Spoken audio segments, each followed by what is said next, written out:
I want you to name your favorite, like, childhood song. Ooh. It doesn't even have to be a favorite, just a song that, like... Because listen, there's so many good songs from, I'll say, our childhood. Yes. And real quick, like, my dad and my mom love music. So we grew up on, which I know about this, Ozzy Brothers, the Gap Band. That's the good stuff. That's the Stevie good Wonder. stuff. I mean, that's so music. I could pull from all of that. But so when I was younger, I was Aaliyah. Yeah. The More Movement Crew.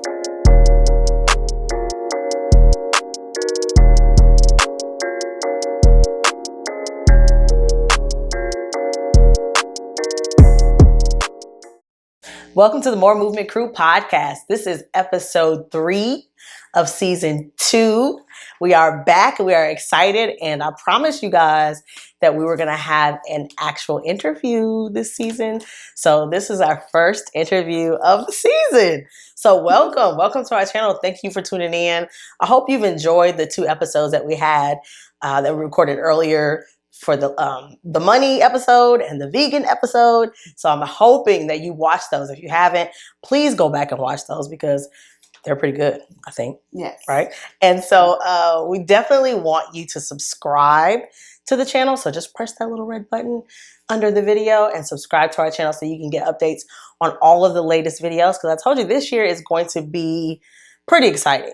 I'm going to do personal stuff. We're going to do more interviews and I'm going to do some vlogging. So I got some trips planned and I'm going to do just vlogs on what I'm doing and all of the adventures and things I'm getting into. So you don't want to miss that. So make sure you subscribe and just be a part of the More Movement Crew family, right? That's what we really want. But today I'm so excited because episode 3 features a special guest that we've been talking about her being on the show for a really long time. And so now she's finally here. And so we're going to get into the details about who the special guest is. But as you guys know, if you've seen season 1, we always start off by playing a game. And the game is called 5 Questions. So you ready for this game? I'm ready. Okay. As I will be. And these are new questions, season 2 questions, right? So they're still kind of personal, but it just helps the audience to get to know you, a little bit more about you and who you are. And that way when you introduce yourself, they say, oh, okay. Hey. I feel like I know her. Cool. So, all right. So the first question is, name 3 words that describe you. Ooh, 3 words that describe me. Energetic. Second word, positive.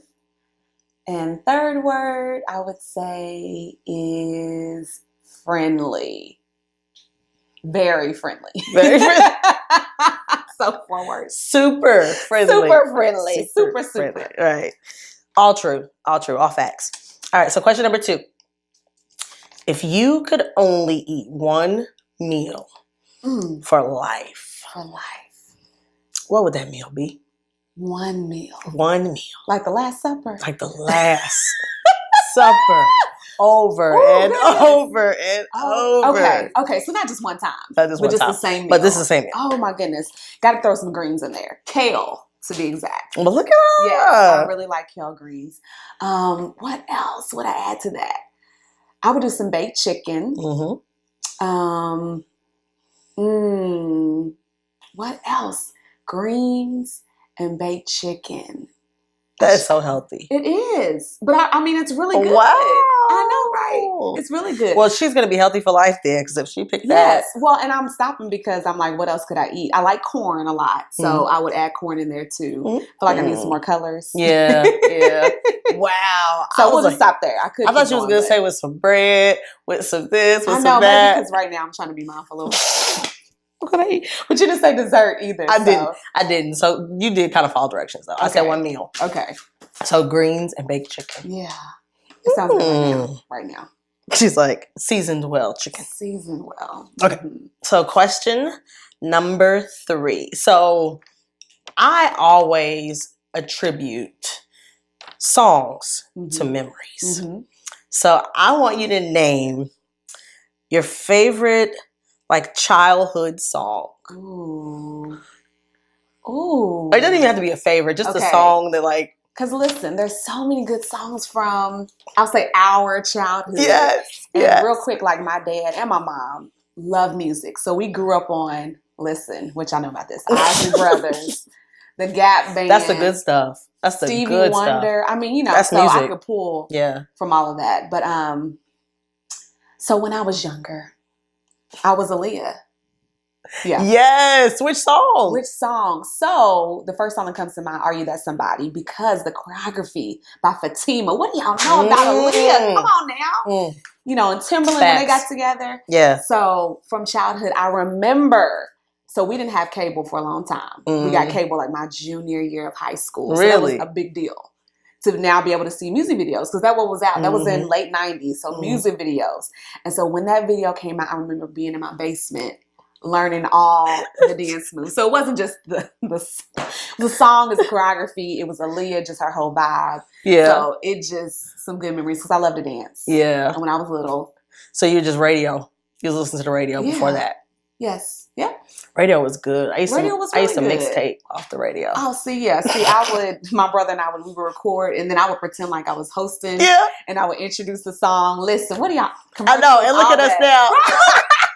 Look at us now. Look, living our dream. Right. Dream. So, that's awesome. Yeah, I would say, Aaliyah, Are You That Somebody? Rest in peace, darling. There's always a good childhood favorite song. So I was like, I had to add that as a question. Goodness. So Aaliyah. we can keep going with that. I know Aaliyah's probably got like 10, honestly. Okay, so question number 4. This is also a childhood question. So there's always different fashions. So what childhood fashion was your absolute like favorite? Like what was you rocking that you was like, I used to love this back in the day? Okay, so kind of back to me talking about Lee in the late 90s. So when I was 16, I worked at Foot Locker. And that was my first job. And I was arrogant about it. Like, I was pumped. Like, who has a Foot Locker job? You know what I'm saying? Yeah, like, who works at Foot Locker? That was goals. First job. It was goals. And I knew I was going to get the job. I went in real confident and I got the job. And I'm like, oh my gosh. So anyway, Air Max. Like, everybody was into Jordans. But I was Air Max and I was kind of tomboyish. Back to the Lee example. Yeah. I felt her. So with the jogging suit, you know, real, still cute, hair fresh, right? Yeah. And some Air Max. So that was my style. That's back. Jogging suit, tennis shoes is back. Tennis shoes, everything's full circle. Everything is full circle. It's crazy. Yeah. I thought you was gonna bust out some like cross colors. I didn't have cross colors. My friends did. Really? Yeah. I don't know. I don't think I might have had like one cross color thing. I don't know. I was very into just like all kinds of fashion. So the overalls with the one strap. Oh, yeah. Yeah, I did that too. Yeah, that was good. Good times. Yes, good times. And all that's back. Yeah, so we. It really is. It really is. Should have kept all my clothes, right? Knock. Air Maxes. You gonna bust out your Air Maxes?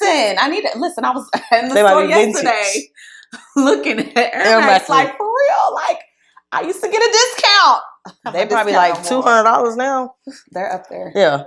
Okay, so last question for our 5 questions game is, what do you want your legacy to be? Oh my goodness, my legacy. I think about this because I have a daughter. So I'm always like, what do I want to leave for her? And I think about a verse in the Bible where it says, a good person leaves an inheritance for their children's children. So what am I going to leave? Kyla's good. Like my parents and her dad's parents, man, they leaving a heck of a legacy, inheritance. And not just money. We're not just talking about money, but just their faith and their strength. And so I want to do the same for generations to come.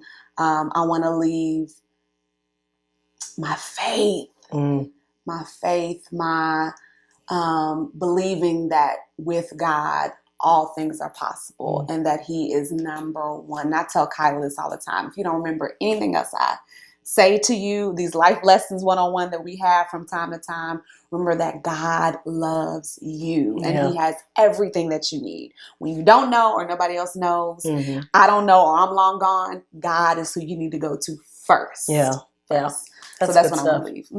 That's a good legacy though. You always think about like, what do you want people to say about you after you're gone? I always say that. I'm like, I wonder what people say about me after I'm gone if I wasn't here. So that's why I asked that question because it's pretty good way to end the game for 5 questions. Woo. So now we're going to actually get into the show, right? So you found out a little information about her. So now I'm going to share with you how I know her. So we have worked together in the same space for many, many, many years. Crazy to say years. Right, years. Since Plural. back in the day when I was working for Western Kentucky University, I was a recruiter. So we were road warriors at every event. We just connected because of our love for God. I think I remember our conversation piece was WKU. That is what was the first thing. Because I was like, I was WKU. He's like, I did too, Hilltopper. So we Spirit makes the master. Right. I was an honorary Spirit master. Right. I designated that myself. Okay, anyway. So she was like super excited and like, yes. And we just connected over the years. And I think within the last couple of years, our friendship just became a little bit deeper, and we began to really talk about some of the really personal things that we have shared with one another, and continue to still work together. So I'm with a different organization, but we still connect. We still do the same type of work. And so I was like, I definitely would like for her to come on the podcast as one of our guests to share her story and for you guys to know more about her and what she's got going on. So now that I've said all of that, I want her to officially introduce herself. Yes. Hey, everybody. More Movement Crew in the house. My name is Dr. Candice Johnson. Feels so good to say that. And I'm a proud Louisvillian. I love Jesus, of course. You see that through and through. And I love people. I love Kanina. She's the bomb. And I'm grateful to be on the show. And should I say other stuff? Sure. Okay. I'm a proud mom. My daughter, her name is Kyla Brooklyn Ford. She's 13. So I'm a single mom, but my village is super tight. Her dad is awesome too. And what else do I want to say? Oh, I help students and families plan, prepare, and pay for college. That's our mission statement. So I work for a state agency called, affectionately known as KHEAA, K-H-E-A-A. And I do outreach in Louisville, in Oldham, and Shelby County. I love my job. I love being able to connect with students and families and just help with a process that can be very overwhelming for students and families. So I'm really blessed to do that work. And there's a whole bunch of other stuff, but I'll stop right there. We'll get into that. Because we're going to get into that. So I'm just so glad. Before you introduce yourself, I was going to be like, I hope that she introduces herself as doctor. Yes. Because if she didn't introduce herself as doctor, I was going to say doctor. Yes. So I'm glad that you said that.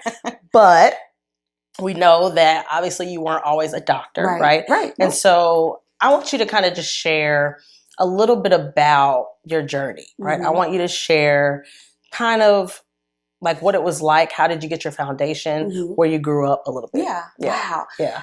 This is good. Yeah. And cut me off on it, because listen, because I can go. Yeah. So my foundation, like I said, I'm proud Louisvillian. I always think it's really cool to tell this. My mom is from Alabama. So Tuscaloosa, if anybody's heard of Tuscaloosa, Alabama, you should, right? That's where the University of Alabama, Roll Tide. My mom reps Alabama, of course, but she's from there.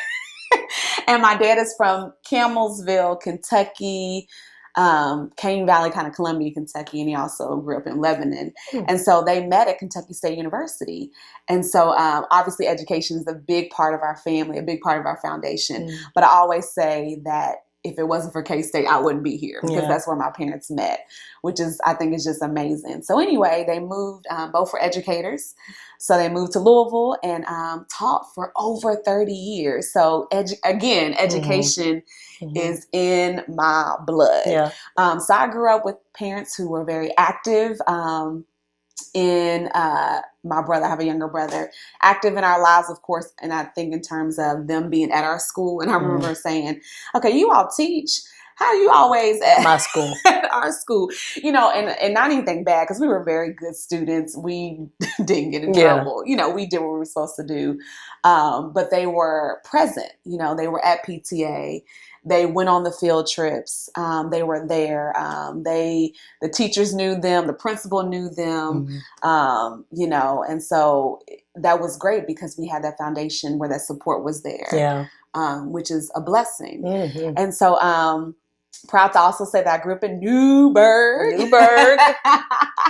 Shout out to Newburgh.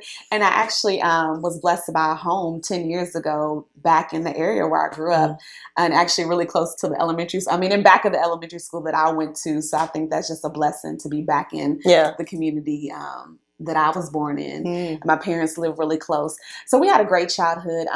We also were always at church. Our church was right around the corner. And still, like I said, I'm back in the neighborhood. And my parents lived close. And so my home church, the church I grew up in, I say I was born on the 5th row in my church.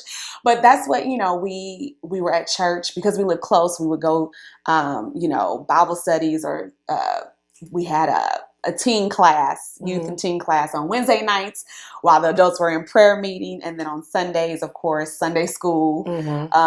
We would go to early morning service and then Sunday school. And I just remember, because I do my child like this. So again, back to music, being a big part of our lives. My parents loving music. My dad would play this old gospel tape, which I know about tapes. Flip it over. And we had an intercom system in our house, and that's what would wake us up early. Somebody say early. In the morning. I think that might be a parent thing. It's a parent thing. Because my mama did that too while she was cooking. Yeah. And I remember my brother and I would be like, huh. And then my volume on my intercom stopped working, so I couldn't turn it down. Isn't that a mess? So there was no way to turn it down. It would be loud, and it was Sam Cooke. But when I say, thinking about it now, I'm like, those are memories. And I could, like, if I heard the tape now, I could recall the next song. I mean, that was what woke us up every Sunday morning. So, but we had fun. We like to travel. So we traveled to visit family a lot.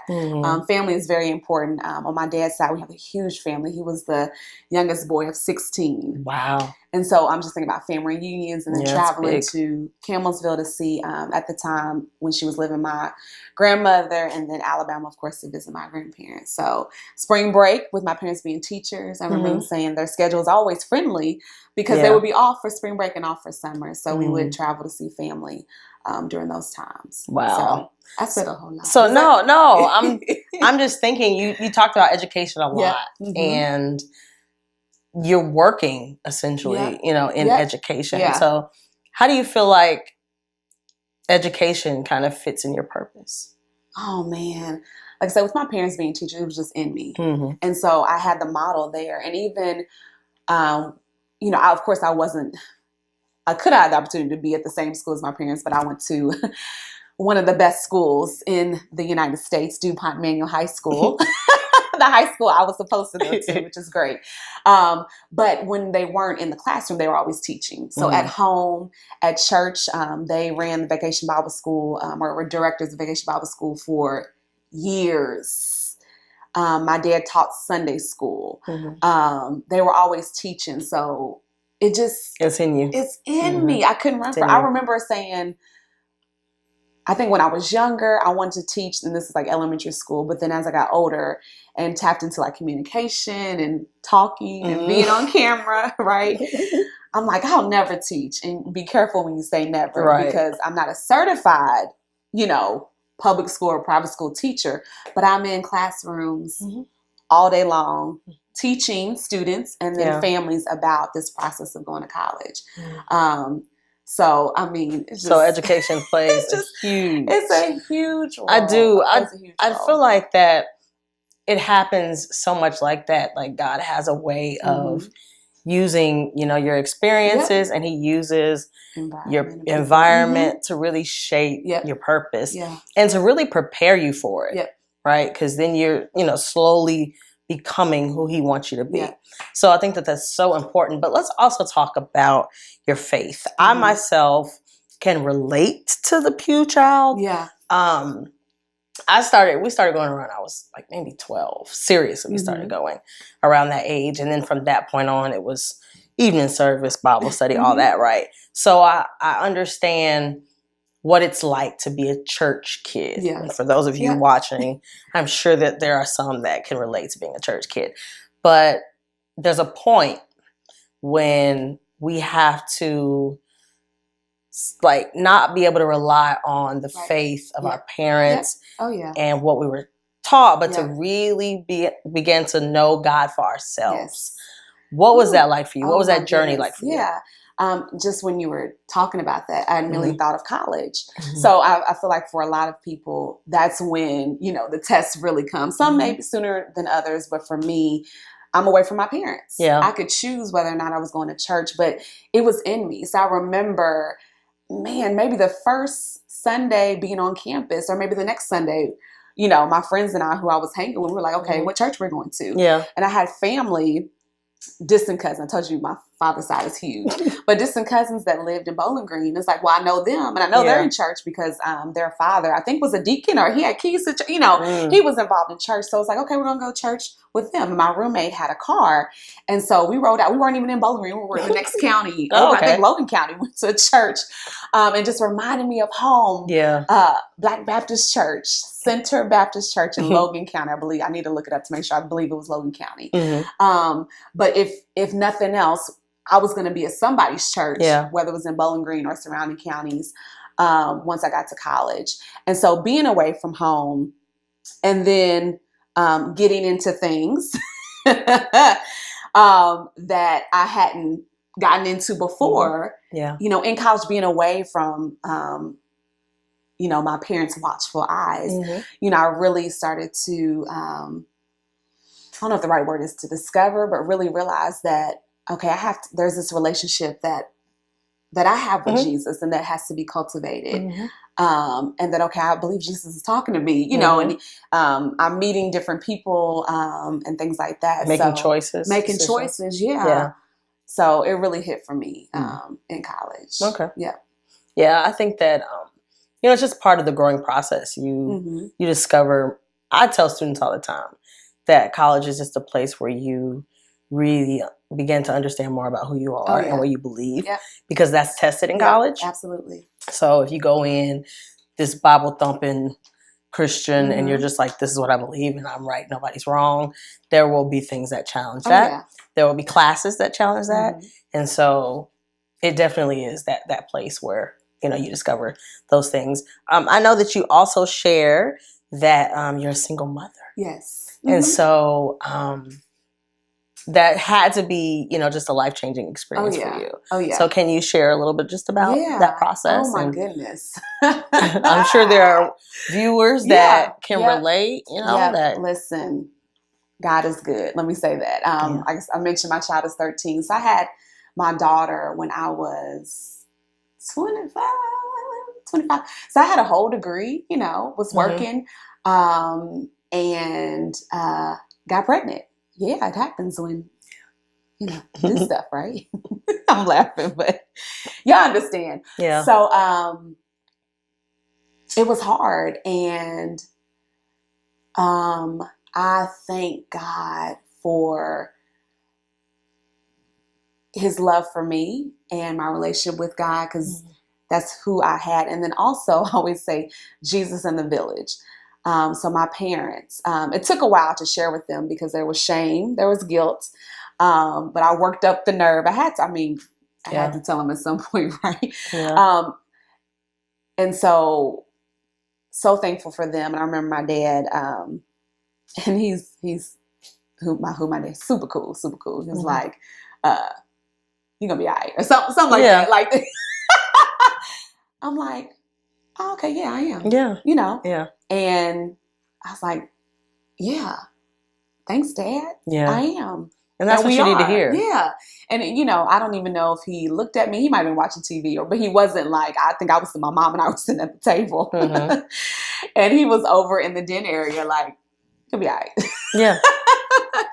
And he was right. Yeah. He's right. Yeah. So I will say I also thank God for a sister circle. I remember the first young lady I had called because she actually had, she was a single mom.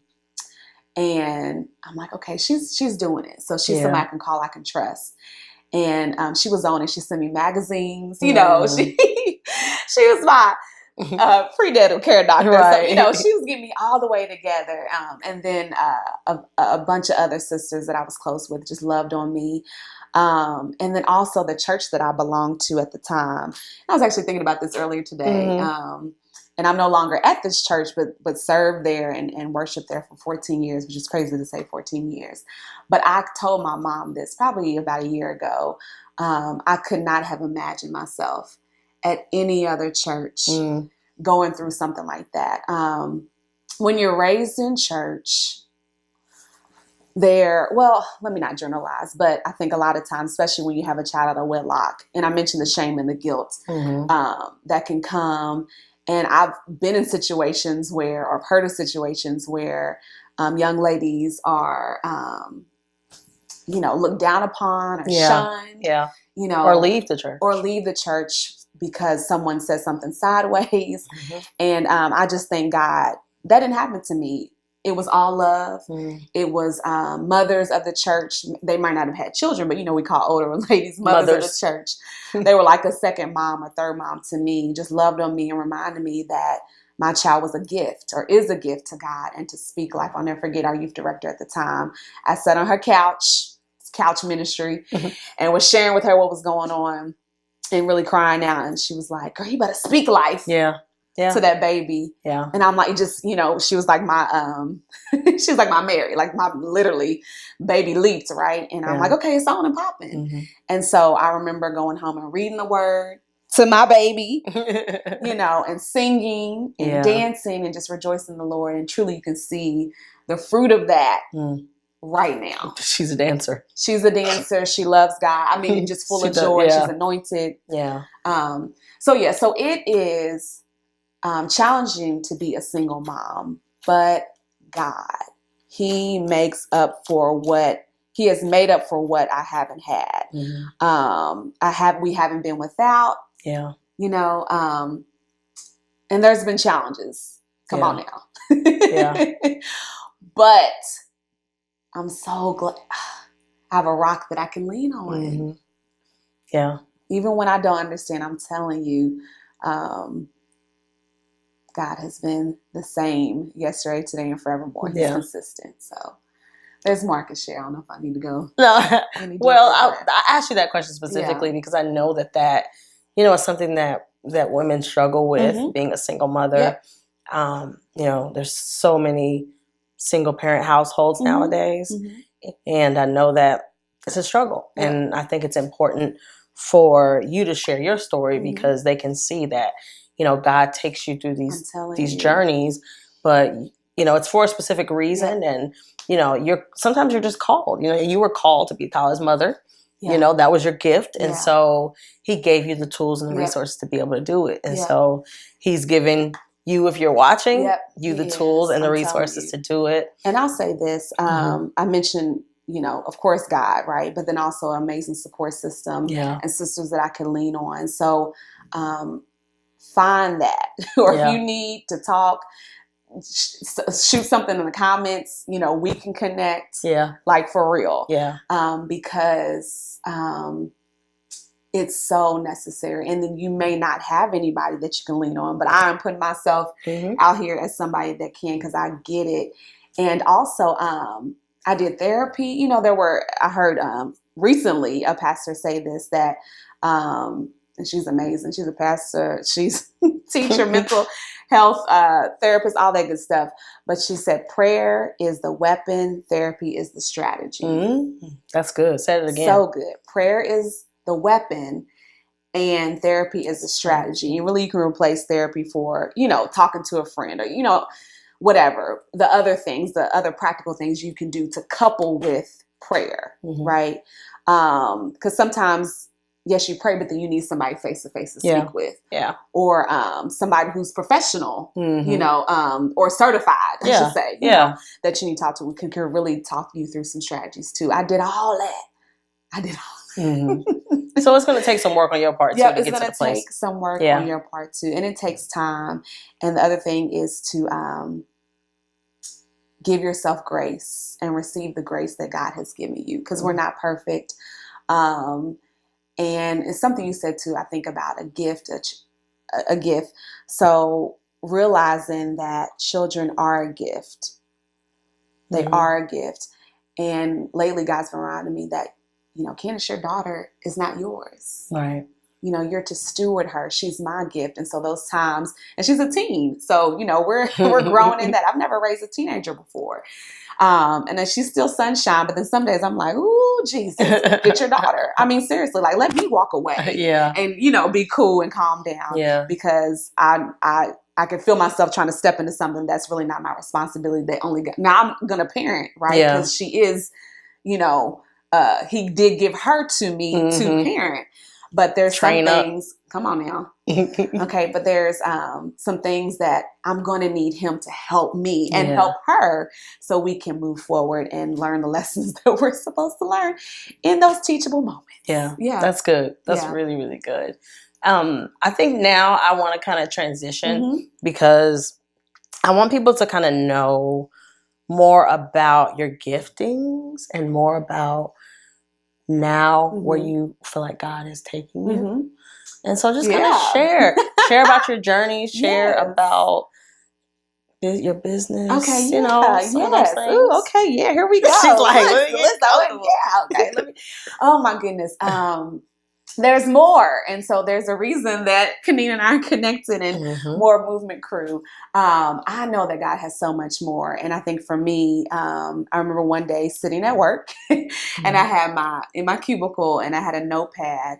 And this is probably about 2 or 3 years ago. I may have told you this. But anyway, I was just really dreaming. I'm not going to say, well, daydreaming is still dreaming. Dreaming about other things that I could do or